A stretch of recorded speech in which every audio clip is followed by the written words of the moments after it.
Adilabad municipal vice chairman Zaheer రంజాన్పై అవిశ్వాసం రాజకీయ మలుపు తిరిగి రోజురోజుకు ఉత్కంఠంగా మారుతోంది.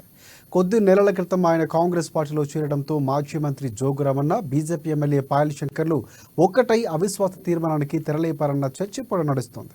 అయితే అసెంబ్లీ ఇన్ఛార్జి కంది శ్రీనివాసరెడ్డి వారికి ధీటుగా ఆ ప్రయత్నాలు సమర్థవంతంగా ఎదుర్కొంటూ ఎక్కడికక్కడ చెక్ పెడుతుండడంతో ఆదిలాబాద్ రాజకీయం ఇప్పుడు రసవత్తరంగా మారింది.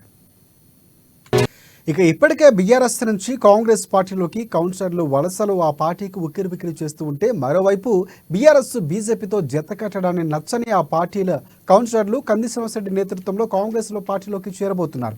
ఇప్పటికే బీఆర్ఎస్ నుంచి 10 మందికి పైగా కౌన్సిలర్లు కాంగ్రెస్ పార్టీ గూటికి చేరగా, మరికొందరు సైతం కంది శ్రీనివాసరెడ్డితో టచ్లో ఉన్నట్లు తెలియచేయడంతో బీఆర్ఎస్ తమ కౌన్సిలర్లను కాపాడుకునేందుకు క్యాంపు రాజకీయాలకు తెరలేపింది. ఇదిలా ఉండగా తాజాగా నిన్న 25వ వార్డు బీజేపీ కౌన్సిలర్ రాజేష్ తనకు తానుగా కంది శ్రీనివాసరెడ్డి వద్దకు వచ్చి కాంగ్రెస్ పార్టీ కండువా కప్పుకున్నారు. అంతలోనే పెద్ద ట్విస్టు. ఎమ్మెల్యే పాయల్ శంకర్ తనయుడు శరత్, బీజేపీ జిల్లా అధ్యక్షుడు బ్రహ్మానందం పెద్ద ఎత్తున పార్టీ శ్రేణులను వెంటబెట్టుకుని కంది శ్రీనివాసరెడ్డి క్యాంపు కార్యాలయానికి దూసుకొచ్చారు. దీంతో బీజేపీ కాంగ్రెస్ శ్రేణుల మధ్య తోపులాటలో పరిస్థితి కొంత ఉద్రిక్తంగా మారింది. పోలీసులు ఎంట్రీ ఇచ్చి ఇరు వర్గాలు చెదరగొట్టారు. కొద్దిసేపటి తర్వాత కాంగ్రెస్ పార్టీ కండువ కప్పుకున్న బీఆర్ఎస్ కౌన్సిలర్ రాజేష్ను బెదిరించి మరీ బలవంతంగా తిరిగి బీజేపీలో చేర్చుకున్నారని కాంగ్రెస్ పార్టీ శ్రేణులు ఆరోపిస్తున్నారు.